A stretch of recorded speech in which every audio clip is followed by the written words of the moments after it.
You're listening to WWSU 106.9 FM, Fairborn, Dayton, Dayton's right choice. We're all working men around here. It's Yarly G, and you're now listening to WWSU 106.9 FM, Fairborn, Dayton, Dayton's right choice. Yeah. I can't believe it's not butter. Well, I can't believe it's WWSU 106.9 FM, Fairborn, Dayton. Facebook, Twitter, and Instagram. WWSU 1069.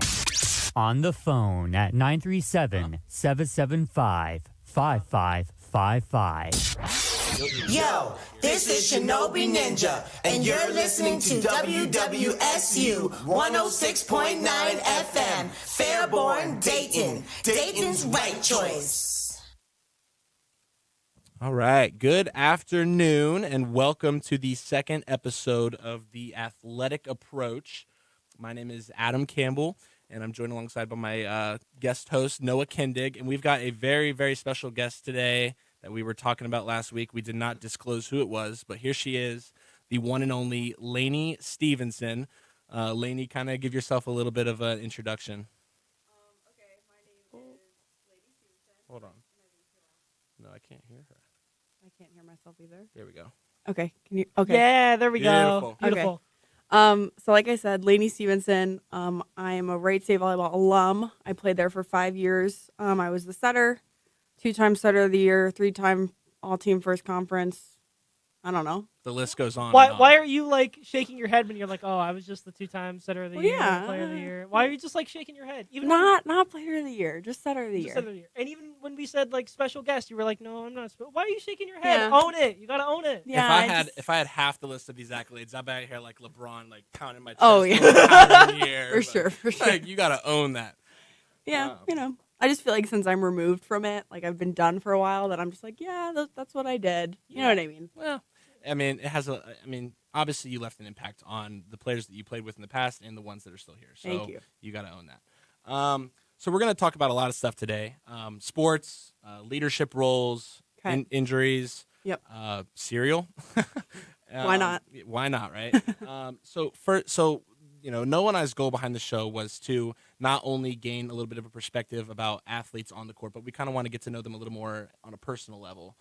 Because I feel like that kind of lacks around this campus a little bit. You know, like people will walk around campus and say, oh, that's Lainey Stephenson or that's Taylor Bransfield. Right. They play volleyball. And then, hey, do you know anything else about them? No, that's about it. You know what I mean? They just play volleyball. Yeah, and obviously that's not the case. There's a lot more to you than just volleyball. But so we're going to try and uncover a little bit of that today. But first, I think it would be appropriate to kind of start off by asking you when your volleyball journey started and when you started playing and whatnot. Yeah, so I started playing volleyball when I was basically 3 years old. People are kind of like, no way, but I was like the little baby in the volleyball basket. My mom started the club that I played at, and my 2 older sisters played.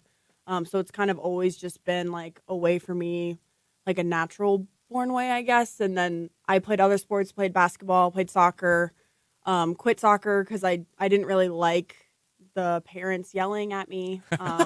I was just not about that. I kind of liked the positivity that volleyball brought and the team atmosphere. And then I decided I wanted to just play volleyball probably in 8th grade. And that's when I really just focused on that going into high school. The high school that I went at was very competitive. And like I said, my mom started the club that I played at for all 18 years. So Did your mom play volleyball growing up? She did. So she played at Winthrop Wow. University, so Division I. She was the all-time assist leader there, I think, until about 2 or 3 years ago. So she left a really big impact there. Yeah.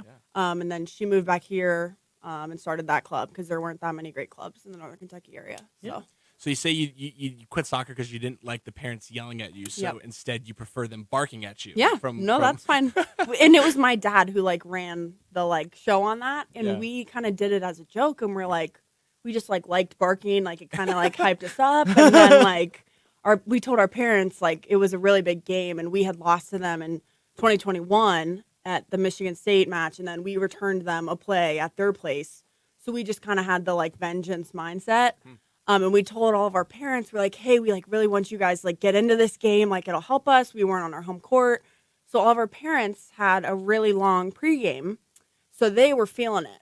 in the match, and they were all into it. And then the barking just carried on throughout the entirety. Wherever we went, home, away, it didn't matter. Yeah. We could be at Green Bay, and they were the best fans and best audience that we could have asked for. You love that feeling of like the parents are the ones that are going my crazy God. for their kids. Absolutely. Yeah, you love that feeling. And it's like even like the freshman parents like bought in, and like that's Yes. something that we definitely wanted. Like we wanted the older parents to like make sure everyone feels welcome. The same thing you want to do like when you're on a team and you're a senior, like you welcome the freshmen, and the freshman parents were great. And then I just love how it keeps going, and hopefully it keeps going after I'm gone too. Yeah. I was very caught off guard. Like I was setting up the broadcast Yep. for one game, and my back's turned to the court, so nobody was on the court. I think you guys just went to the locker room. Yeah. And then you guys take the court, and I hear your dad. Like I know. it had to have been your dad. It is. It sounds like a legit dog. And I'm a Browns fan, so like we bark like all day my long. God. Like we bark. That is so And funny. I turned around and I saw him, and I was like, I can relate Yeah. to this. Like, Yep. This is sick. Yes, So, yes. That's awesome. Aside from volleyball, though, I mean, she said you played soccer a little bit, though. Yeah. Like, what other sports are you interested in, like, quite a bit? So now I would say beach volleyball is kind of going to be a thing. There's like sand leagues that like there's competitiveness, like there's indoor outdoor so you can play year round. And then there's beer leagues where you can just have fun in the summer and like get a team of 5, 6. And my best friend back home, her dad owns a bar and they have a like sand court outside. So like it's really going to be fun to just get involved in that. And kind of take that path. And then I'm recently picking up pickleball because my mom's going to crack up when she sees this. But like just pickleball has just become like a new thing. I'm still not fully recovered from my injury. So pickleball is something that I can do, and doubles is really fun because you can have someone who helps you and like has your back and stuff like that. But the first day that I went was like the first physical activity, and I was like cussing up a storm, and like I don't know if tennis is like pickleball, but I was like, I can't be yelling like that. And I'm Yeah. like screaming at my teammate, I'm like, let's go, and like all this stuff. Yeah. And the people next to me are like, and I'm like, okay, I'm competitive. Sorry. Yeah, I was a tennis kid in high school, and like yelling and stuff like that was not appreciated. Yeah, no. And whenever I would get hype, I would have to like go back to my parents or like my girlfriend that would watch me play, be like, "Let's go, Yeah, let's go, right. let's go!" And then like people would look at me and get mad, and I'm like, "I'm getting excited. Just let me get like, excited. just- Let me have it's fun." just the competitiveness, like never goes away. Yeah, and I remember we went on a vacation to Arkansas with my whole family, and me and my stepbrother were looking for like some fun to have. And we walk into a gym, and we see these 50, 60-year-old men Yes. and women playing pickleball. Yep. And we're like, we want to do that. Yeah. And so for the entire week that we were there, we went and played pickleball with like 50 That's and so 60-year-olds, fun. and it was the funnest thing we've ever Yeah, done. and they're so like welcoming. Like Yes, they're it's- so fun. Yes, and Yeah. it's They intimidating. want more people. Yeah, like when you walk up to like a pickleball court and you have like your paddles, and there's like 50-year-olds, like you're like nervous because you're. And I'm like, I literally was a Division I athlete, and I can't even walk up to like 6-year-olds and be like, "Do you mind if I like play the next game?" Because I'm like awkward to do that, and I'm like, Yeah. I'm not awkward, but I'm just nervous because I'm like Yeah. new at it. So it's fun though. I love sports that are welcoming like that. Yes. Yeah. Yeah. And I it's know great. we see you on Twitter a little bit. You're a Joe Burrow fan. Yes. You like Joe Burrow? You like the Cincinnati Bengals? Yes, I Okay. do. Oh, Yeah. man. Yeah, I'm from there. I'm born and raised. No hate. As long as you like the Reds, though, too. Yes. then, Yes. beautiful, And then beautiful. I've recently become a fan of FC Cincinnati. I don't know if Okay, that's been one yes. for you as well. Not Yes. really? No, our whole family. I have. Because I know you said you didn't really like soccer when you were Well, a kid. yeah, but my mom has 3 brothers, and then they all have boys, and my mom has 3 girls. Yeah. So all of my cousins are guys. They all played soccer. Like they're big into like Germany because my whole family's from there. Yeah. So like soccer was a huge thing. Like FC Cincinnati games were like a lot of fun to go It to. is. It is really cool to see the explosion of sports, Mhm. especially in that sect, like that Yep. small sect of Ohio, where the Bengals are doing really well, Yep. the Bearcats are doing really well, and now Mhm. FC Cincinnati had like a packed house of like 26,000. Xavier Come see like opening barely day. won last night. I Yeah, don't know if- Xavier like barely won last night. but So they're ranked. So Yeah. it was just a tough game. But Yeah. yes, Yeah. yeah.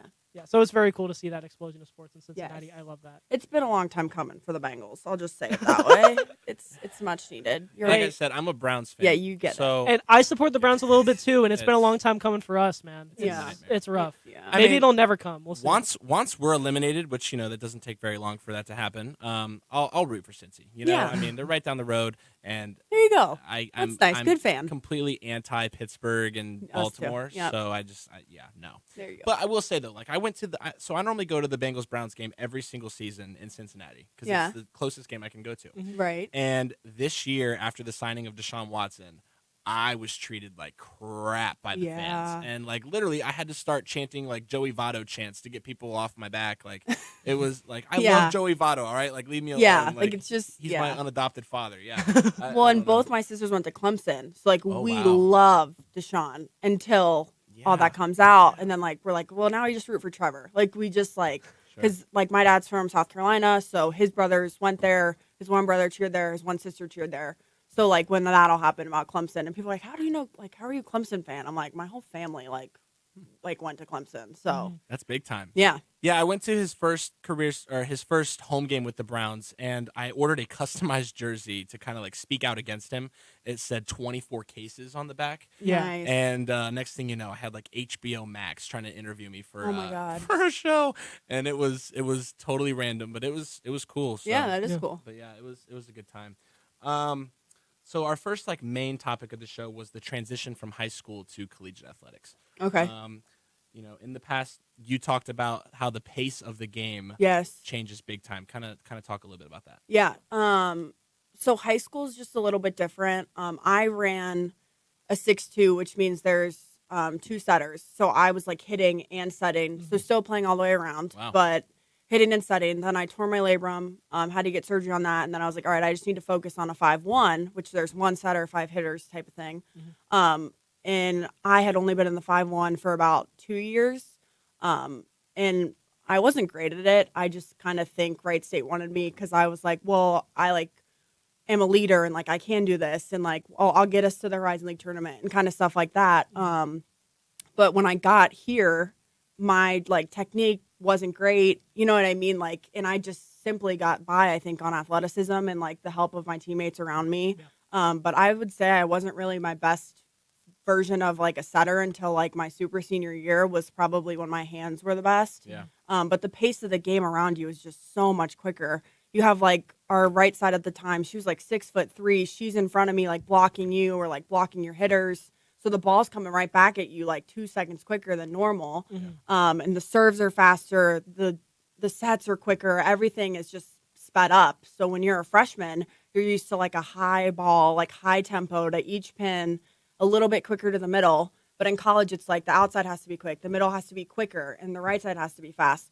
So it was just adjusting the tempo in my hands, in my wrist, in my form technique, all of that, and then adjusting to the speed of the ball that's being hit at me. And even the time between plays, they have ball people, so like there's no time to like go shag your ball. The ball's like at you the next, so like your cardio has to be up. It's just like completely different, but it's like in the best way. And I imagine this is coming like at a time in your life where everything is moving faster. Where Yes. you're in college and you have grades and you, are going to have jobs to worry about in the future as well. Yeah. I remember like freshman year, like they're like, oh, time management this, time management that. And I'm like, oh, I'll be fine. But I like freshman year. Famous last words for me as Rude well. awakening. I didn't get a single A like freshman year, the first semester. I had, I think, like 4 Bs and 1 C because it was like a math class. And I'm not good at math. Know my strengths and weaknesses. Math is not one of them. But it's just everything's hitting you at the same time. So it's just like. From every angle. Too. Yeah. I mean, like, oh, you know. Yeah, right. Like, oh, school. Oh, I got to make friends. Like, oh, this. Like, it's just It's a just lot. like an overload. And I can see that like with the freshmen now and like being a 5th year, I'm like, God, I hated that they're like what they're going through now. But you don't even realize it really until you're removed from the situation, Yes. if that makes sense. Yes. Like once you're a sophomore, you're like, well, I'm used to that. Like I did that last year. And you did seem to get used to things pretty quickly. I mean, you guys won 3 Horizon League championships in 4 years. So for you, Yeah. was that pace of the game like, was it learning through going through the fire? Was it something else that like allowed you to win that and adjust to that pace? Like Yeah. was it learning the hard way?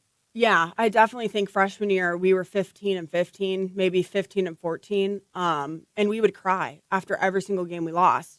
And then finally, like I think our last 2 matches, me and Jenna, like our libero, we looked at each other like, we're done crying. Like we just started to get like mad instead of like, why are we feeling sorry for ourselves? Like, why don't we change something? And obviously we didn't have the means to do so at that time in the program. But then in the spring, we were just like, well, this is what, like, we made it to the tournament for the first time in like 15 years. So now we're like, well, now we want to like win. And we did. So it's just like setting the goals that like we don't think is reachable, but like actually reaching them was kind of our motivation behind it, I guess. Yeah. I mean, so obviously, you know, the transition of the game itself is difficult, but then obviously, you know, transitioning into college. I mean, Yeah. I imagine for you it was a little bit easier given that you were from Cincinnati. Yep. But I mean, I'm sure you saw firsthand from some of your teammates Yep. whose parents may have been, in other states, Yes. how difficult that was for them. Can you talk about that a little bit? Yeah. So for me, I was pretty ready to be out of the house, pretty ready to be gone, ready to be on my own. I've seen my two older sisters do it, and I was like, oh, they're perfectly fine. Like the relationships didn't really change at all when they left. In my senior year, I was kind of always gone, whether like working volleyball camps or like playing volleyball. So for me, it was like, I'm just ready to go. But my roommate, Jenna, when her mom dropped her off, she started sobbing. Oh, yeah. And I mean, was it's like, scary. That's a good first introduction. oh my God. Well, and like, I like kind of knew her because we played against each other. And like, we would talk about it. Like last year, I'm like, God, remember when your mom dropped you off and you just lost it? She's like, it's a lot harder for some people than you. I was like, yeah. But I was like, I just like know Sure. for her because she's in Louisville. So it's only 2.5, but she is such a homebody, loves her family like that. And I was just like, all right, let's go. Like volleyball's my life. Like it's my world. And so for me, it was definitely easier. I also had 2 people from my club. So Celia Powers was there and Hannah Colvin was there, and I knew them. I was like, oh, I played high school with Hannah. Celia was a year above me in club. So I had that familiarity, and I was only an hour away from home. Yeah. And like, poor Jenna, and I had Grace too. Grace was my college or my like teammate in club. Mm-hmm. So I had that sense of like, I'm going to be fine. Like, I know I'm wanted here. And Jenna, I think, was just like, I'm going to be miserable. Like, I'm going to get homesick. But we talk about that a lot and laugh at it. Like, remember when you cried? Because I'm so bad at comforting people too. And she was like, I probably was paired with the worst person at that time. I was like, yep, you were. You definitely were. And like, I don't know. This is all interesting to me because like I told you this the other day. I've always been a commuter. I still live at home. I grew up 15 minutes down the road. My mom got her master's degree from here. So when I was like a 10-year-old, 11-year-old, I would go to Dunbar Library and spend 12 hours there with her and just play on the computers. Yeah. Like, so this is like kind of my stomping grounds. But like, I don't know. Like, I kind of envy that escaping and completely being on your own because, I mean, you learn so much about yourself in such a short time. Yep. And, it's something I definitely am craving coming up in the future. Yeah. You did bring up that, like, you see the freshmen going through those issues now. And I remember, I forget exactly what you said, but when Riley Zagunis got signed and she got your number 2 jersey, you said, like, take care of it well. Yeah. I'm wondering, what advice have you given to freshmen? Or if you could talk to Riley, like, what advice would you give her kind of stepping into her shoes that freshman year? Yeah, I would say just, like, be unapologetically yourself. I know that, like, freshman year, like, you kind of get caught up in, like, drama and, like, stupid stuff. And at the end of the day, like, you're here to play volleyball. And, like, that's kind of, like, what I, like, wish I would have told myself as a freshman. Like, don't hide in your shell. Like, there is an adjustment period where, like, you want people to get used to your personality. So, like, don't come at them, like, full strength. But, like, definitely be unapologetically yourself and, like, push those around you, encourage those around you. I know a lot of the freshmen now struggle with, like, homesickness because, like, one's from North Carolina, one's from, like, the top of Wisconsin. Another one was from, like, Marquette, Michigan. She actually ended up transferring because of, like, she was so homesick. So a lot of it's just being that community for them, like when no one's around. And as a 5th year, I kind of felt like I'm not going to be here. So what's the point of me like fully immersing myself in them? Because I don't want them to be attached to me when I'm leaving. Yeah. So I like really tried to emphasize with the people like below me. I'm like, hey, like you need to make sure that like they're invited, like they're there. Because you never want anyone to feel like excluded or like out of the like home family. Like you just want to do what's best for everyone on the team. And you can tell that you guys hold that mentality when you guys take the court. Yes. I mean, that culture that you guys have built over the last 5 years or so now is amazing. Honestly, I mean, it's a group. And then like you said earlier, with your dad starting the barking chant, like it goes well beyond just the team. It does. I mean, like I remember. So I work at Mackenzie River up the road, and I remember after calling one of your games, I went in to have a bite to eat, and I saw like a bunch of you guys all come in and had like a huge meal together, and I was like, man, this is this is what it's about. Yeah, no, seriously. we like regardless of win or lose, like 2021, we all went to like El Rancho, and like we all sat at a table, all of our parents were there, and then kind of last year, like me and Jenna would just go somewhere, and like all of our family would go, but everyone would be like, hey, we're going to Mackenzie River, like are you guys coming? Like everyone gets invited, like win or lose. Last year was like the perfect year because we won every conference game. Yeah. So we didn't really have that like lose situation.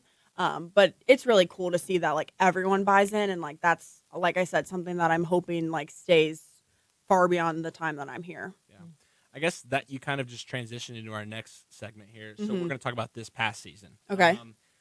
Obviously you had a lot of time with Allie Matters before she left, and then Travers comes in. Yes. What was that transition period like for you as a player? Because, when I played sports, I never really had to worry about transitioning from coach to coach, especially after having a lot of familiarity with the one to begin with. So what was that like? I remember when Allie told us, we actually talked on the phone a few days ago, and she was like, it's my 1-year anniversary of like telling you guys I was leaving. And I was like, that was the worst day of my life. Like I thought, because it was the same day I found out I had to get back surgery. So it was like a double whammy. Like, you got to get back surgery, you're going to be out, and I'm leaving. And I was like, oh my gosh.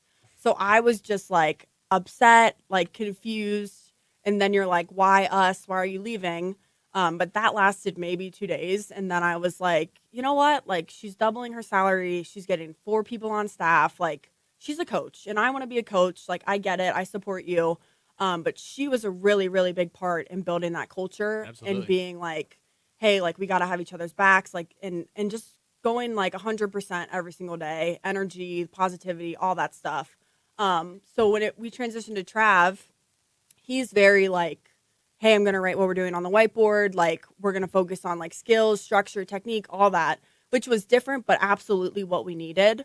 We were kind of used to like, here's the drills. Everyone's going to do everything. Like, we're going to be the best well-rounded team in the Horizon League. Like, Taylor, you're going to be able to like play serve receive, which was great. And I think that really helped us. But Trav is like, no, you're going to be the best at your position, and you're going to be a great teammate.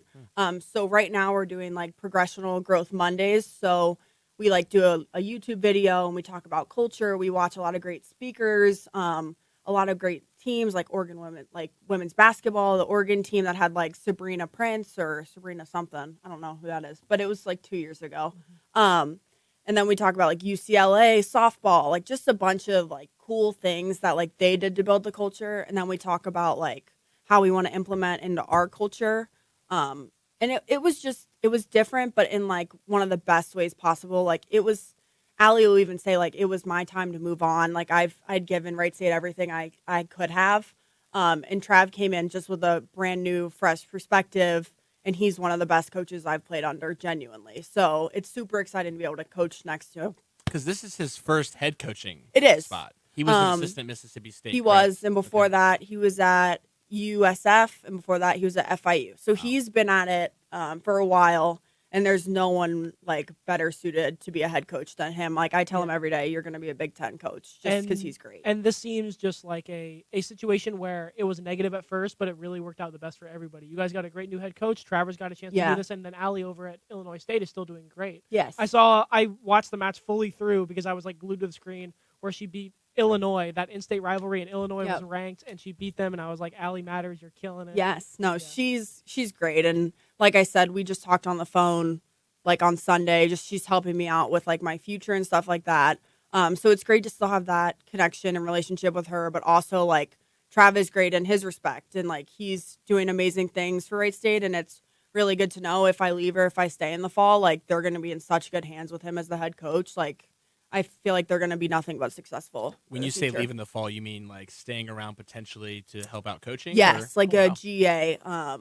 So it's between like here and a few other schools, but it just kind of depends what I want to do, I guess. I haven't really made up a decision, and no one's really given me a timeline or a deadline. So it's up in the air. But it seems like you are going to enter that coaching world. That's something that you're really excited about. Yeah, no, I definitely when I was growing up, I thought it had to be like a teacher and a coach, because all of my coaches that I had were teachers. I did the same thing. Yeah, so I was like, oh, I'm just going to be a teacher.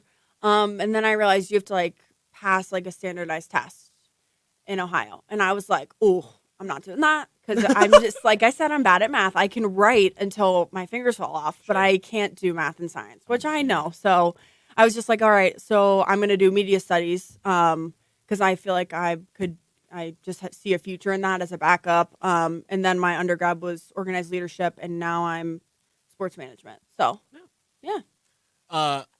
To continue riding this Travers Green train, when he first came in, did you guys ever envision going on a 23-game winning streak and going undefeated in conference? Like, I feel like you guys just took everybody by storm out of nowhere. I mean, yes. Well, we non-conference, we did good. I think we were 6-0, And then we went to Iowa, which was like a 9-hour bus ride. That was a rough weekend. Lost 3 games.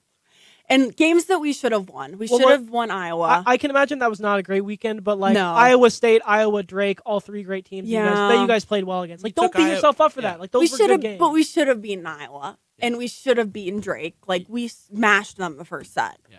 And then Iowa State, we weren't going to beat them. We knew we weren't going to beat them, but whatever. So then we get on the bus ride, come back, and we did the same thing that Monday. We had like a meeting about like a goldfish memory, like bounce back, all that stuff, which was really good because we hadn't really faced adversity yet in that season.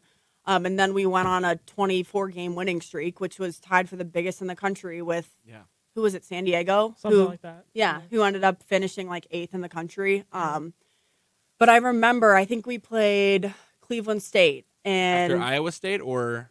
When? Oh, no. Okay, you moved Cleveland on State's like conference. Yeah. So like the first conference game. Okay. And we won in 3, I think. Yep, you did. Okay. We won in 3. And Trav was like, great job, like all this stuff. And then he was like, because I think the second or third set was kind of close. And he was like, you know, we're going to face sometimes like where we're going to lose a set. And he's like, and that's okay.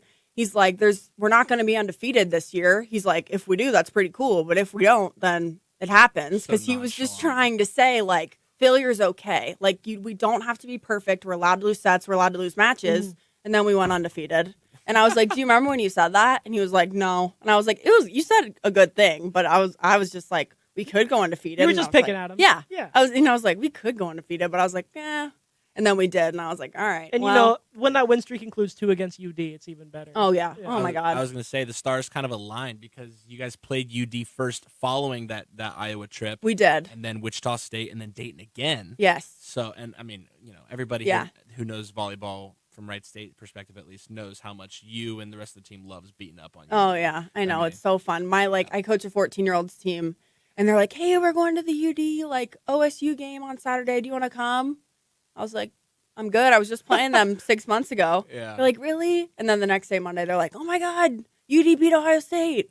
And I was like, whatever. And I was like, all right, I should give them respect for that. But because Ohio State was really good this year. I know. They lost 4 people. They're 4 All-Americans. But still, I was like, okay, good for them. Yeah. Just being better because I'm like, whatever. But all good stuff. I just feel like a lot of that beef with UD comes about because they don't really play us in. I mean, we want them in basketball too. Yeah. You know, It's been exciting in these past couple of years, like as a sports reporter, because you guys played them, and then like they did like golf meets, which is like 2 sports. That's not a lot. Then they played them in baseball. Then they played them in they played them in women's basketball. Oh yeah, and women's one too. And women's basketball had like a close match against them. Yeah. And we're really excited actually because for baseball, UD and Wright State are playing a match at Day Air Ballpark.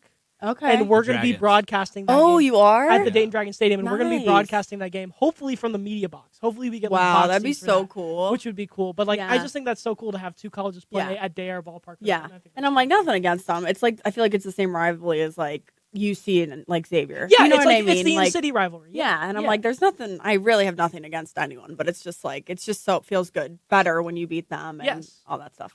What game stuck out to you most this season? Like good or bad? Good. Like when you look back on your college career or you know your super senior year at that, which game did you appreciate the most? There's probably 2 that come in my mind. Okay. I would definitely say the first one is Green Bay when we won in 5. Was that the alumni day? That was Cleveland State. That's my second one. Yeah. Green Bay is the first one. It was away. They were 2. We were 1. And we knew we were just walking into the Lions Den. Like that stadium's beautiful. And they always pack it for us, which they should, like especially if we're ranked first. But we just knew that game could be like a make or break for us. And their fans were wild. Those girls were nasty. They were yelling out of stuff through the net, screaming like, "You don't deserve Player of the Year. Like you girls are trashy." Just mean stuff. They called me ugly. And I was just like, I'm just going to go cry now.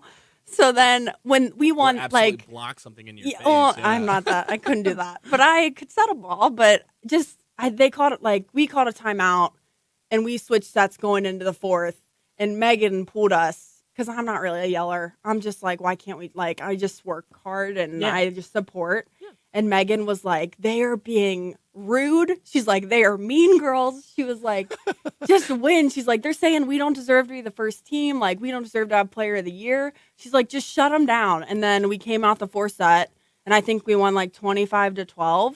And then the 5th set was the best I've ever seen Megan play before because they pissed her off. So you piss her off, and she's going to play phenomenal. Yeah. She was hitting balls on like the 10-foot line. We ended up winning like 15-7, which was great. And then the Cleveland State game, because they're okay. They're hard to play. They serve really hard. And they dig balls, which is weird because they played their libero out of right back until kind of the end of the season. And then we were down 11-14, and they sub in Jenny Morey, our DS, and she serves She's 2 so good. aces. Yeah. And then she gets them out of system, and we get like 2 kills. And when Jenny subbed in, the girl who she was going to serve, she smacks my hand. She goes, I got this, SHIT. And I was like, okay. I was like, yeah, you do. She's like, I've had this girl all night. I'm going to ace her. And she aced her like 2 or 3 times. And we were like, oh my God. And then they called a timeout. And I was like, are we really going to win this? Because in my head, I was already like, okay, it's okay to lose one. Like, we need to lose one to face it. You know what I mean? But I was like, please don't let it be Cleveland State. Especially with all the alumni. Here I too, know, you know, I like, know. And the whole program. in that game, like, Jenna was sick, like, and no one knows any of this. Yeah. But, like, Jenna was like, had like just like so much sickness and like mucus and like a bunch of gross stuff. And I was like, oh, like, will we play Cleveland State? Like, maybe we'll win in 3 because we did the first time around. Took it to 5, was like 16-15, and I was like, oh, I'm so sorry. Or 16-14 maybe. Was that what it was? I'm looking it up now. You guys won in 4 sets, but No, that was Cleveland State? that was the semifinal. Go back one more. You're right. Hold Yeah, on. because you guys played them twice in conference before the tournament. Yeah. You guys won in 5. That's right. 16-14. For the 5th set? 5th set was 16-14. Yeah. So, and it was just a lot. And then, but, you know, it's always good to win in front of them. But in my head, I was already justifying, like, well, a championship team needs to lose one. Yeah. You know what I mean? And now looking Fair back enough. on it, that was my last game I played at home. So I'm like, thank God we didn't lose because it would have been to Cleveland State in front of all those people. So, yeah. The emotions of like seeing the band going crazy and then Oh my after gosh, you was guys the band slowed it- there? Oh yeah. I don't remember. They I blocked put- that stuff out. Nick Phillips literally put my broadcasting table right next to the drummers. No. And I'm like, Oh Nicholas, my come on, Lord. man. Like, but yeah, and then like the way the all the alumni stormed the court, and you know it was. Just, Did they? I don't remember They any did. of that. Yeah, See, they I remember ran on the what court. happened every single point, but I don't remember any of that. It was That's great. so cute. I Aw. loved it. It was. I don't know. It was very touching. Yeah, It was- it's it was a good. great time. Let's see here. Where else are we at? Noah, you had something you had to ask in particular, did you? Yeah, about- I actually have been looking for, like, now that basketball season is kind of over, I've been looking around for, like, articles and other stuff to write about. And I found this interesting thing that I had no idea about. Maybe you know a lot more about this than I do. Okay. Apparently, there's a professional volleyball league being Yeah. started in the United States, Yeah. and there's a team in Columbus. Yes. And I wanted to ask, like, from your, like, college Yeah. professional standpoint, do you think that could work? Because I feel like it's an American sport in the idea that, like, it's flashy, it's fast, it's exciting. Yes. So, like, do you see that working? Yeah. I know that there's 2. So there's Athletes Unlimited, and then there's this new one, the Real One volleyball. Yeah, something like that. So there's one in Columbus, Omaha, Atlanta, and then there's one other place I can't remember. But like Joe Burrow's doing the one in Columbus. Yes. Like Jason Derulo is hosting the one in Omaha. I know he went to one of their practices yesterday, and I was like, that is so cool. But I think like volleyball's so common like overseas, just because I guess more like Europeans do it. It's kind of the thing. Yeah. It's almost like soccer in Europe versus Mhm. soccer here, where like volleyball and soccer are like growing in the U.S. Yes. and you're starting to see like sports teams really kind of break out for them. Yeah, and like we had a year, like she was from the Netherlands, so she was over here for 2 years and played. But it's just different over there. It's not as fast, and it actually is probably more high developed in America than overseas. Like pretty much anyone can go and play overseas if you wanted to, and you had a Division 1 tag to the back of your name. You have to be like somewhat good, but you have to be somewhat good to play Division 1. Yeah. So Jenna's actually trying to get involved in that. She went to the USA Olympic tryouts. Yeah, we saw that. We don't know how she finished yet, but she said she did really good. She said she was on the top court for one of the sessions. Wow. And ended in the middle court. But she's like, it was a really cool experience to hear her talk about that. Something I never really wanted to do, especially after Really? getting hurt. I was Yeah, like, okay, well. whew, I'm good. I don't want to do that. I Yeah. couldn't even imagine doing that. But I think over here, it just needs more love. Like, Yes. it just needs more celebrities. Like, the fact that Jason Derulo's doing it, I'm like, we're going to get him to do it, but, like, we can't get, I don't know, billionaires. Like, Jason Derulo is just, like, a singer-songwriter. Yeah, for sure. And, like, Joe Burrow backing it is very good. For yes, Ohio, like, he's though. an I will say athlete, that. great. Like, That's huge for Columbus. Yes. no, Sure. it's so, yeah. And so Jenna, like, representatives from Real One and Athletes Unlimited were there, like, recruiting, like, kids like Jenna. That's So cool. hopefully she can break her way into a U.S. league. If not, I don't know how she feels about going overseas. But you definitely want to stay in America if you can, just because the volleyball is so much better, so much faster than it is overseas. And I imagine she would love. I know Louisville, you said, is where her family's from, Uh-huh. but I'm sure she could get like a spot in Columbus or something. yeah, That'd be no, great for and her. she would like that's ideal for her. Yeah. Like she's like my family's only like 3 hours away. And I'm like, yeah, no, it's like perfect. But I know. I think that's like her ideal. I'm like, okay, I'll coach there so I can meet Joe Burrow. I'm seeing a lot more men's teams coming around now too. Yep, that Like, too, which is my high exciting. school. I mean, very very small school. Graduating class was 115, and they just announced like this week that they are starting up a men's volleyball program. Interesting. And I really was cool. like, I mean, that was like really cool. Like, Yeah. I remember in high school, like, I mean, so I like ran our student section on top of competing in sports. So I was at all of our volleyball games, Right. Even the road ones. I always traveled and watched the girls play. And you know, if they would have done that when I was there, like, you know, I would have Right. definitely done that over golf one year. You know, I mean, football. I don't know. Going back to the competitiveness. Yeah. You know, Yeah. I walked on a golf course and you know would shout when I had a great putt. Yeah, or something, right. And I was just stared at like That's what like the heck is biggest wrong with no-no. you? the biggest Yeah. no-no in In golf, golf, ever. yeah. Well, Yeah. The biggest one for me personally was when I wound up and hit it. I literally smacked a Happy Gilmore shot Oh my god. in a competitive match, and my coach saw it. It was my freshman year, so I'm like 15. Yeah, like give me a And- break. And he pulls me to the side, and he's like, "Don't ever do that again." Yeah, like you're gonna get cut. That's so And- funny. but it was a good shot. Like it landed middle of the fairway and everything. But yeah, I mean, there's a lot. You know, I would have definitely been interested in playing men's volleyball. Yeah, if- I know if it was around. my club. Like obviously, when my mom started it, it was like 2 teams, but now it's like 8 through 18, and there's like 4 to 5 teams for each. And then if you don't make one of those teams, there's like training that you can do, just like general training. And they added boys 3 years ago, and it started off as 1 team, and now I think it's gotten its way up to 3 or 4, which is good. And I'm And I'm not sure whether it's like social media or whether it's like a modern day thing, but to Yeah. see so many sports all around like getting risen up in so many leagues, that's been a really cool thing. Like Yeah. for our generation to see how many sports are rising and how many sports are getting. And I bigger. feel like men's volleyball is like a North thing. Like there's a lot of teams up in Minnesota that like have men's teams. It's just like kind of this area in like Kentucky, Ohio doesn't really have them. You know what I mean? Yeah. Which is weird, but One of your coaches, I forget his name right now. I follow him and everything, and I've talked to him before. they coached me. Yeah, here at Wright State this year. Dan? He was involved at Wittenberg. Oh, Aaron. Yeah. Yes, Aaron. Yeah. I thought that was Aaron. Okay. Yes. But yeah, he played for them. Did he? He not? did. He Wow. was at like 3 different schools. And then he was at Witt last year. He was a setter, and now he is helping out here and helping out at Witt. But he I think he said he started playing when he was like 17. Oh, wow. He did like gymnastics and stuff, and then he was like, I want to do a team sport. Fast So learner.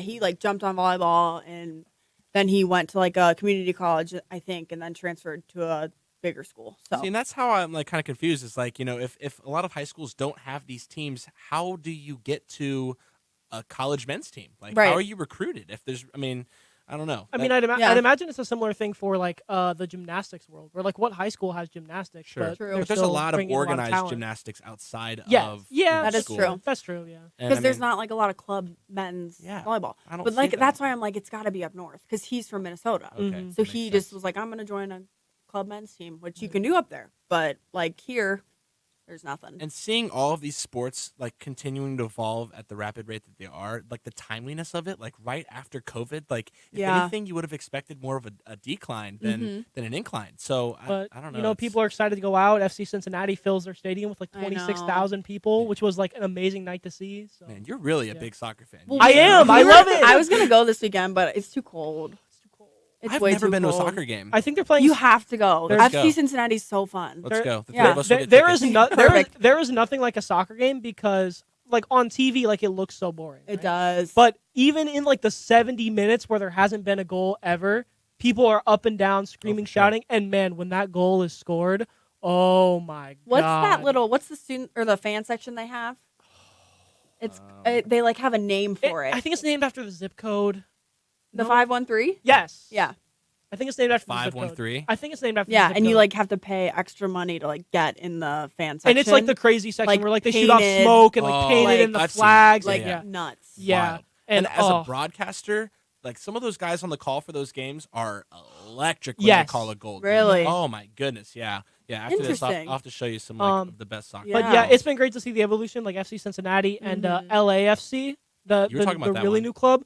Whenever they score, it's a club completely built like by the fans, and whenever and they're the biggest club like in the MLS now, which is crazy because they only Interesting. showed up like. a and couple there's years two ago. teams there in There's LA, two teams, and they in- share a stadium. No, they play Oh, on different stadiums. Okay. But when they play each other, oh man, I'm sure it's nuts. so it's the LA Galaxy and LAFC, and their like matchup is called El Tráfico because of the traffic in LA, which I love that. That's funny. But for tickets this year, sadly it got canceled because it was too cold. But they were supposed to play opening day. Where are they at? They sold out the Rose Bowl, 116,000 people. They sold out the Rose Bowl, and that's going to happen, I think, July 4th. Oh wow, Now, that's fun. 116,000 people in the Rose Bowl for a soccer That's game. nuts. Well, then you got the World Cup coming up too. Which And then we you have the talked World about. Cup, which is going to be in the U.S., which, I got to go. Yeah, I- with the I- Where is that I- at? It's gonna be all everywhere. around. The That's what I closest, thought. the closest Yeah. games to us will be in Philly. I don't think Chicago's hosting. No, I don't think so. Yeah, no.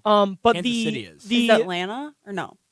I think they are. Yeah, I think Yeah. they're hosting one. The finals Okay. will be in New York City. Oh, that's fun. Which is so like a meshing of cultures of like the finals of a Mhm. World Soccer Tournament being in New York City. That would Yes. be so cool. Yeah, it's gonna be insane. Sorry, No, I just we're- like we're nerded gonna out go. over soccer okay. a little bit. Sorry about that. But man, As I'm you such do. a fan. No. And you didn't even call one soccer game with me at Wright State this year, did you? I didn't get a chance to. I called a bunch Come of the on, I called come a bunch of the women's and men's games when nobody else could fill in. We've But got such a good soccer team too, both men's and women's. Honestly. yeah, our men did good this year. They did a good job. So we're gonna transition, to a better topic before the sad one. We're gonna talk about some of your leadership positions. So Okay. you're in the National NCAA Student Council, and then the SAAC, which is the Student Athlete Advisory Committee. Yeah. Uh-huh. Are those the same? Yeah. But there's one for the Horizon League and then one for the NCAA. Yeah, so Division 1 SAC is the Student Athlete Advisory. So there's obviously one representative from the 32 conferences. So I'm the Horizon League representative. Wow. Yeah. But I'm not. And then my other one, Horizon League SAC. So there's 2 reps from like Wright State, 2 reps from Green Bay, 2 reps from Cleveland State. So me and CJ Wilborn are the reps for that, which is good because there hasn't been a basketball player in a while. But I've been in that position since I was a sophomore, so 4 years. And how did you like get placed in those positions? Was it like a voted thing? Was it just like Bob Grant came up to you one day and was No. like, "Hey, you want to do this?" My coach Allie was like, "I think you'd be really good at this SAC thing," and I was like, "Okay." And then I think Joy Lynn nominated me to be in Horizon League SAC, so I was like, "All right, cool." And then once I was in that, Kyle Fairchild, who was in charge of like the SAC liaison for the Horizon League SAC, he nominated me to be on Division 1 SAC. I had to write an essay against like the 3 other people who were nominated, and then they picked me to do it. So I've been in that position for about 2 years, which is really, really cool. We do 2 in-person meetings. One was in Indy, and then I guess I've done 4. So 3 of them were in Indy, and then the other one was in San Antonio, which was Ooh, a wow. blast. That was in That's a January. trip. I know, and it was my last one. So I was like, oh my God, this is so fun. And it was January, so it was warm there. But it's really cool. And the 2021 convention was my first one, and we voted on a ton of legislation that was written all by Division 1 SAC. So we passed all of that. And when we pass it, it basically means it goes on to the Board of Governors to get voted on. So a lot of the legislation in the new NCAA Constitution written in 2021 was actually written by the student athletes, which is really That's cool. awesome. Yeah. What kind of things are you guys voting on per se? Like Like couple examples. I gotta remember. I know we Do you have a lot of stuff with like NIL that you're voting on, or not really? not too much because there's absolutely no like grounds for it. Mhm. So I don't know if you guys know, but President Mark Emmert stepped down stepped down. The NCAA president? Yeah. Really? So he stepped down, quote unquote. And now it's Governor Baker, who is the governor of Massachusetts, question mark, maybe. Don't fact check me on that. But I think he'll do great because he's worked with politics. So like now Division I SAC and like NCAA is trying to get legislation on NIL because it's unfair if California is like, oh, well, you can pay an athlete $100 million. Yeah. In Ohio, like the cap is whatever it is. Like all it is you have to like disclose information to your university. So they're trying to work with Congress, which is why they picked Governor Baker because he's the governor of a state. So he knows how to work with Congress and is used to it. But I'm trying to think legislation that we voted on last year. A lot of it's like recruiting, like how many coaches can you have? Like this year we voted to pass, to pass means like it gets our stamp of approval and then we send it to the board and the board knows that we approve of it or disapprove. Like that's what I mean by pass. Yeah. So we passed this year the third coach assistant in volleyball. So we all approved that. And then the board of governors agreed with that. So that actually got written into legislation. And now volleyball can have a third paid assistant instead. They're like the volunteer positions like completely cut out. Like Seems no like one you says did that intentionally there. Yeah, huh, right. For next And fall. there's like 7 volleyball players on Division I SAC. I was like, hey guys, help me out here. But no, everyone passed it. And it's like really formal. It's like, can I get a motion? And then there's motion. It's like, can I get a second? Which is cool. So it was a really good experience. I was the head of the media. I still am. So I'm in charge of the Division I SAC Twitter, Instagram. I'm about to follow. No, don't. You can't. No, you can follow it. Just don't critique it. no. It's me and another girl. Well, no, so. I was going to say I've seen their posts. Oh, yeah. Yeah, I didn't know that. That's amazing. No, it's me and it's Maya Riddlesberger, she represents the Big West. So, yeah. Now, it's a lot of fun. That's very cool. At the Horizon League level during 2020, did you have a lot of say in terms of, if you guys were playing, when you guys were playing? You know this. Did you see a graphic of it? Do you know the answer? I did not know. Oh, yeah. No, I was on, 2020, 2021, and kind of this year, I was a student athlete rep on the board of the Horizon League. So it's all the ADs, and then it's me, which is really cool to be that student athlete in that room. Yeah. This year, I kind of turned it down. I'm like the sub. So if the Michael, who's at Robert Morris, he can't get on, then I do it. But it's really, really good to get your foot in the door with athletic directors and you're the student athlete voice. Absolutely. But I did have a say in that. And I got called up in February and they were like, hey, she's leaving. Do you want to do this? And I was like, absolutely. Sure. I'd love to, before COVID hit. And they're like, we meet like once a month. We met twice a week for like through October of 2020. And not what you signed up for. No, I remember my mom being like, how many times are you meeting? Because we would be like, I think we went down to Clemson, like on a lake house. It was my sister's graduation. Obviously, she couldn't have it. But like, we were just going to celebrate, rent a boat, just be with our family. And I was like, hold on, I got to be on a Zoom call for work. She's like, work? I was like, well, it's kind of like, you just can't burn bridges with people. Like, yeah. And so then I did a lot of middleman messenger. So I would talk to the student athletes in SAC and be like, what do we think? Like, I know we all want to play, but is it for the best? Because at that time, we thought everyone was dying from COVID. You know what I mean? Yeah. So I ended up having to say, like, we approve of like not playing in the fall and like pushing it off, not knowing that we were going to have an extra year of eligibility, which was scary for everyone involved because we were all like, well, that's not fair. Like we're losing a whole year. That's kind of. I bet that extra year of eligibility was a huge relief when it came. Yeah. Oh no. And when the NCAA released that, we were all like, that's going to be a recruiting nightmare, but good for us. Like, cause we were already in college, so we don't care. But it was definitely different. And it's really cool to like know that your voice is heard because they would be like, well, Lainey, like, what is the student athlete like viewpoint? And it's cool that they like want to listen to you, and like you kind of feel valued and stuff like that. Because I feel like if I'm in a Power 5 room, like they're not going to listen to the student athlete as much. It's more about the money and well, if we cancel football, then like how are we going to meet the revenue? You know what I mean? So it's really cool when. It was very forced. It felt like. Yes, yeah, and so I'm like, yeah, glad they listened to me, but they also were on the boat that like we should just cancel it for everyone's safety. So, yeah. That must have been a crazy experience, and obviously, like in your aspirations to be a coach down the line, there's only that only benefits. Yeah. Those odds of you getting where you want to be. Yeah. All right, now on to. I'll be fine. I've accepted it. We got to talk about these injuries. So okay. This year's the Achilles tendon rupture, that was a road game. Was it Purdue Fort Wayne? Milwaukee. Milwaukee. Which was even worse. It was a 7-hour bus ride. God. But at the beginning of the year, in February last year, I was front squatting, and I haven't done that in a while, and I popped 2 discs out of my lower back. So I had surgery on that in March 31st. So it's almost been a year. Wow. And they were like, you'll be back by August 1st. And I was like, perfect. My season starts August 3rd. So I was like, that's fine. I can do that. Because I couldn't walk. I felt paralyzed almost.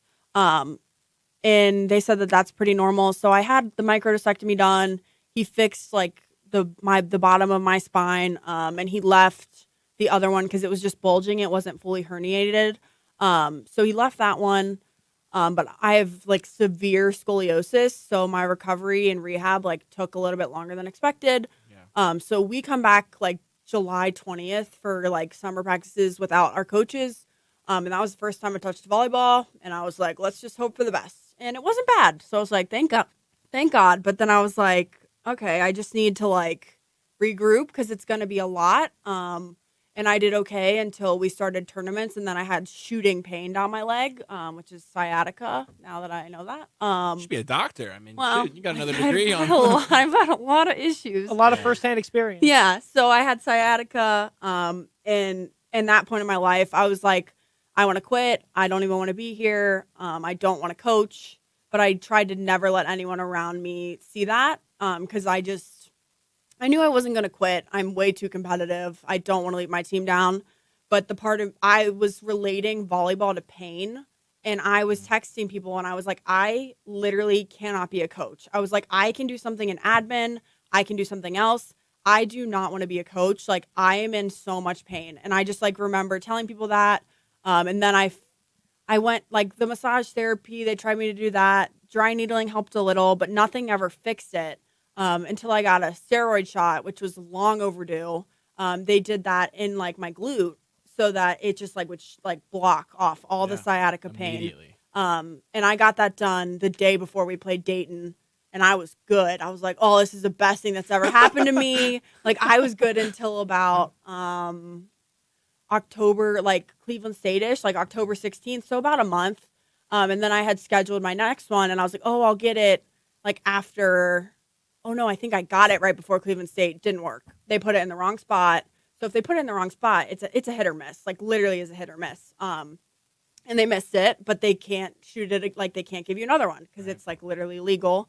Yeah. So then I was just in like severe pain every day at practice, like miserable, but like not trying to be. And then we go to Green Bay, have like one of the best games that I've ever played in. And my Achilles was hurting a little bit, but I felt that pain before. I was like, oh, it just like feels like it's like tight or like it's straining. I'm not really sure. And then I iced it after the game because I was like, I just want to be preventative. Because in the past, like sophomore year, I would tell Bree, our trainer, I was like, oh, like I'm having Achilles pain. And she's like, oh, you're fine. And I'm like, okay. Because like Achilles don't tear. It's so rare. Yeah. And then I like the next morning felt completely fine. My Achilles felt great. I warmed up totally fine. I literally was talking, our trainer, she had a baby. So we had a sub trainer, Emma, for the whole season. So I was telling Emma, I was like, Emma, we got to get that knot out of my hamstring.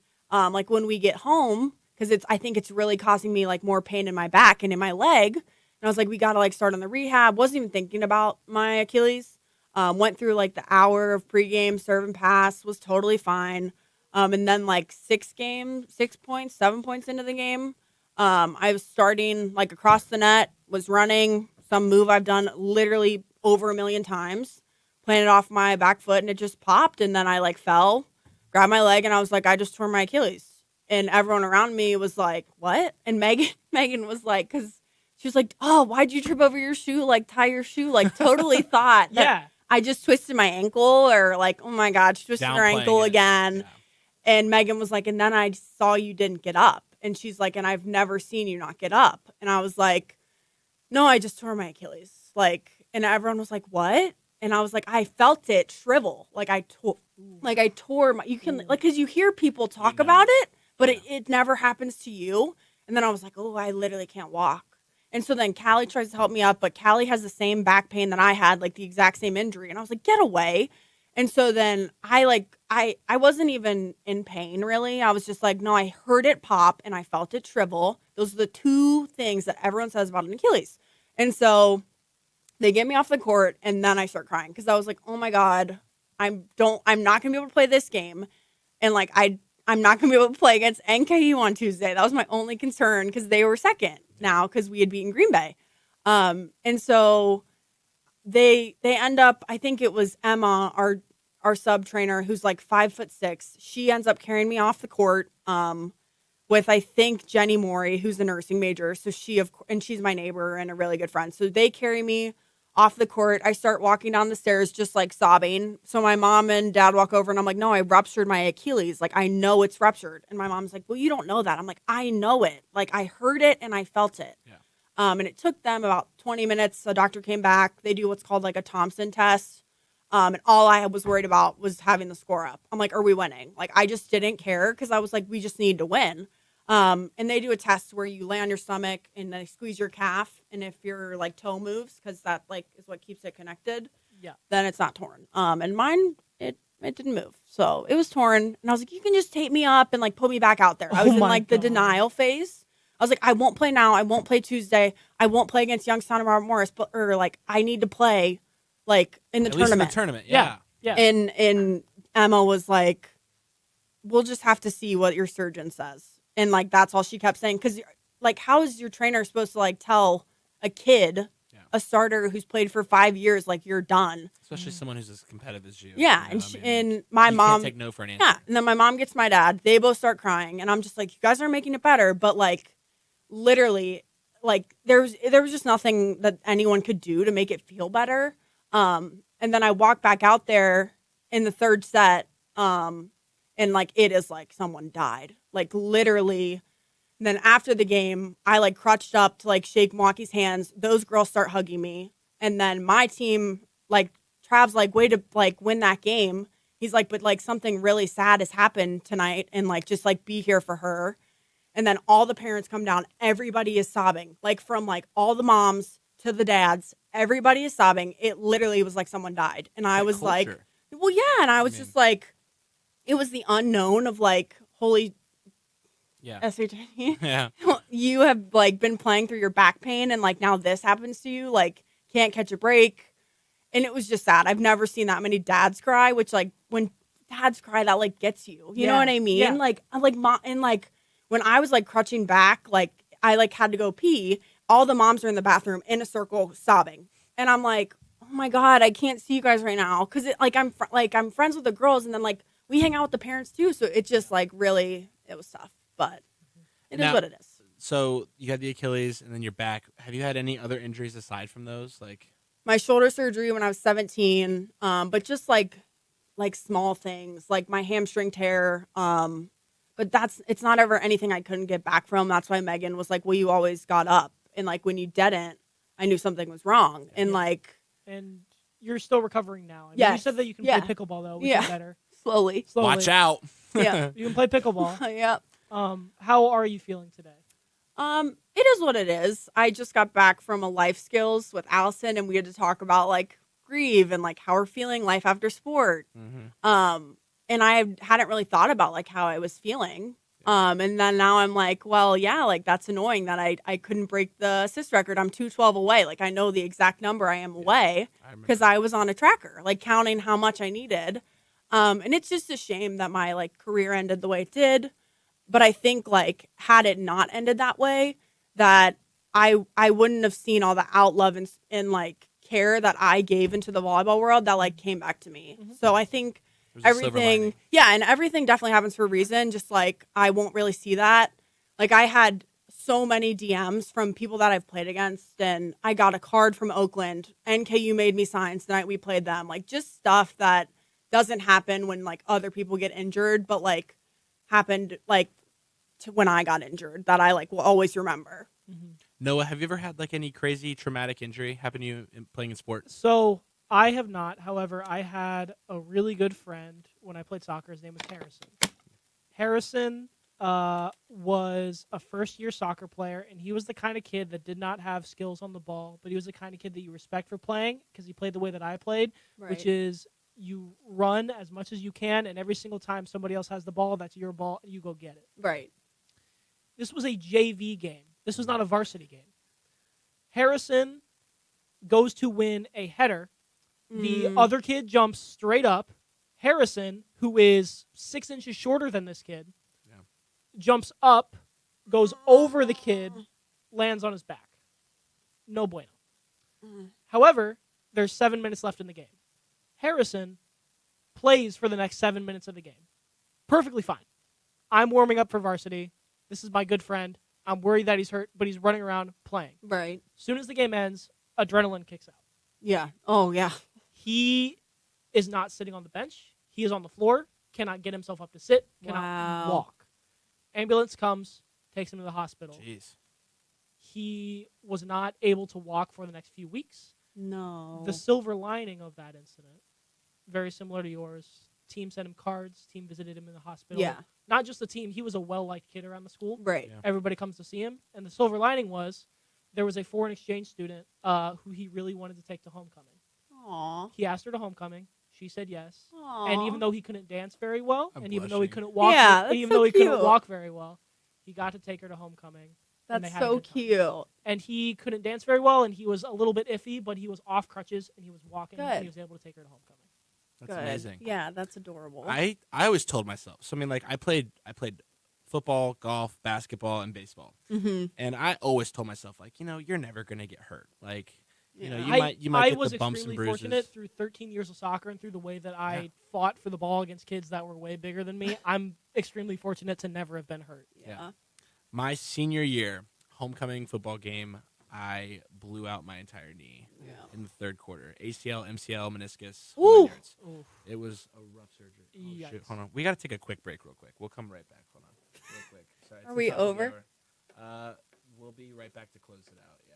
We don't know. Yeah, we don't we don't do live shows often, and Hey apparently. guys, this is Sammy Irvin. You are now listening to WWSU 106.9 FM, Fairborn, Dayton, Dayton's right choice. Facebook, Twitter, and Instagram. WWSU 1069. On the phone at 937-775-5555. Donna from Louisiana. The storm just hit, and we went from donating to the food bank to needing it. Hunger is a story we can end. End it at feedingamerica.org. Brought to you by Feeding America and the Ad Council. Every day, men and women from communities across this nation serve as Reserve Citizen Airmen. I am proud to defend our nation. Proud to be part of a team that helps make a difference. I am proud to be part of something larger than me. We celebrate those who have served and those who are proudly serving in the Air Force Reserve. Our mission is to fly, fight, and win in air, space, and cyberspace. I am proud to be a member. I am proud to protect our... Proud to serve in the U.S. Air Force Reserve. AFReserve.com. Social distancing slows the spread of coronavirus. So if you have a fever, dry cough, and shortness of breath, call your healthcare provider before going in. More info at coronavirus.gov. Let's all do our part, because we're all #AloneTogether. Brought to you by the Ad Council. The average time a resume spends on an HR manager's desk is 7 seconds, and most of them are tossed aside. Now imagine if one of those resumes belonged to Yasmin, who was living in a shelter, juggling 3 jobs. I had to be resilient. That's something that you can't teach. We rely so much on a resume, yet it could never tell the full story of someone who had to be independent and take initiative. And that's how I handle every project I get. Discover new ways to develop great talent at gradsoflife.org. Brought to you by Grads of Life and the Ad Council. To protect her home and family in a disaster, Karen was willing to wade through water, mud, and insurance paperwork. Yeah, I can do this. You go, Karen! By simply understanding and updating what her insurance covers and doesn't cover now, she'll be better prepared no matter when disaster strikes. Learn other simple ways to protect your home and family before a natural disaster at ready.gov. That's ready.gov. A message from FEMA and the Ad Council. Every day, men and women from communities across this nation serve as reserve citizen airmen. I am proud to defend our nation. Proud to be part of a team that helps make a difference. I am proud to be part of something larger than me and to serve my country. We celebrate those who have served and those who are proudly serving in the Air Force Reserve. Our mission is to fly, fight, and win in air, space, and cyberspace. I am proud to be a member. I am proud to protect our... Proud to serve in the U.S. Air Force Reserve. Alrighty, we're back now. Had to take a slight little break. So, Adam, your horrifying injury. Oh my gosh, yeah. Hey, thanks. Yeah. So yeah, I blew out my knee, and it was homecoming night. I'm like, dude, you got to be kidding me. Sucks. Like, so I go to the surgeon the next morning at like 9 a.m. and he's like, yeah, you're done. And I was like, perfect. Well, I was like, I got homecoming tonight though, so tell me I can still go out there and Yeah, right. do my thing, Right. And he's like, yeah, on crutches. So I was like, Do you have a big knee brace on? oh, it was huge. Yeah. Yeah, it was my whole leg practically. Yeah, that's tough. And then, so I had my surgery. They used my patellar tendon to make the graft, which I didn't like because I was immobile for quite a bit. Yeah. And when I woke up, I was more of a baseball guy than anything else. Like I'd played my whole life. And when I woke up from surgery, my mom's a big worrier, and she was talking to the surgeon like, he's gonna want to play baseball this year, so you may need to tell him what's up with that. I wake up from the anesthetics, and the first thing my surgeon says to me before, like, hey, surgery went great, he literally said, you're not playing baseball your senior year. Yeah. And I looked at him, and I don't cry, but I sobbed. And I was like... You were drugged up, too. Like it was a mixture of everything, I'm sure. I was like, man, you could have told me this at a better time. But yeah, right. I told him, I said, no, like, I'm playing. I was like, if I have 1 day of physical therapy a week, bump it up to 2 or 3. Like, right. I do not care.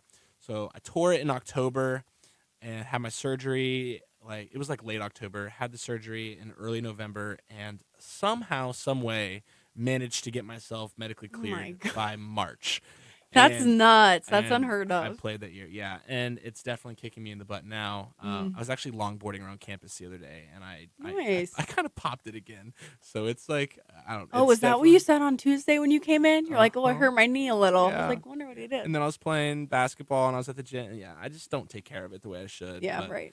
But no, like when when you said that Megan said that she was shocked when she saw you not get up, like I felt the same thing. Like all my teammates were like, get the heck up, like you're fine, like you're being a wimp. And I was like, dude, no, like I literally blew my knee. Yeah, because like, you hear stories, but you don't think it's going to happen, or even you see it for the other team sometimes, but you don't think it's going to happen to one of your teammates, or you don't think it's going to happen. Yeah, to you. Yeah, definitely. Did you get nauseous when it first happened? Like with my back, yeah. With my Achilles, I was just like pissed. I was like, there's no freaking way this is happening to me right now. Because I was like, oh, it's only like 2 weeks? I'll be fine. Like 2 weeks, I can be back. Because like that's an ankle sprain, not a ruptured Achilles. So same thing with the adrenaline. Yeah. I was like, this doesn't even hurt. Like I was pissed, and I could walk. Like torn Achilles, like you don't need surgery. Like there's 2 ways, like non-operative or operative. With my case, he wanted to obviously operate because I'm young. But the adrenaline, like it didn't start hurting until I was like an hour on the bus, and then it felt like someone took a knife to my Achilles or my calf and just ripped down it. And I was like, oh my gosh. So my mom had to come up and take me to the ER the next morning because all my trainer could give me was Advil. Yeah. And I was like, I can't do this. Like, I literally can't do this. I need something. Yeah. So then it got better, but I never really had. What'd you ask? Did I answer what you asked? Who asked something? You asked. I can't remember. Oh, about like Megan saying you couldn't get up. Yeah. Or the nauseous. Nauseous. Yeah. No, I had that with my back, not with my Achilles. Yes. I gotta say though, like when the Horizon League tournament came around at the end of the season, and I'm up there calling the game. Noah was with me actually. Oh yeah, we watched championship game from up in the rafters. When you guys beat NKU, all right, and then 3 sets. Who piggybacked you to that dog pile? She's gone now. It was going to be Megan, but Megan was in. So we just had like one of the freshmen do it. Okay. But it was my idea because I was thinking about it, and I was like, God, I don't want a scooter over there because I was on my scooter. And so I was like, can someone just piggyback me over there? Which is what they did, which was great. And then when we like got the trophy and everything, they let me and Jenna go first, which was just really nice and a good tribute to like, hey, we couldn't have been here without you and Jenna, which was great. And even the setter who went in and played for me, like she was like hugging me the whole time, and it's just great to like have the camaraderie between the teammates and like the support and all that good stuff. Yeah, I mean that made the whole tournament for me. Honestly. Yeah. Like not the way we beat NKU. I mean that was obviously amazing. Like Right. those girls didn't stand a chance. I know. It was tough to watch. But like just seeing you being able to get in on that dog pile, Yeah. in a more authentic manner than scootering your way over to it. It just I would not. I was like, I'm not scootering over there. I'll stay over here with the coaches before I no. scooter. Yeah. So when I saw you get picked up, I was like, she's gonna be on this dog Yeah. pile, and it just kind of, I don't know, everything came full circle, and it was just like, I mean, everything happens for a reason. Yes. And I mean, it kind of paid off to some degree because you still achieved what, I mean, from a team perspective, what you guys were going for. Definitely. But yeah, it was great. All right, let's get out of injuries because we don't like that. We're gonna close it out by, again, we're trying to get to know our athletes a little more off campus. Okay. So we're gonna rank our top 3 cereals from first to third.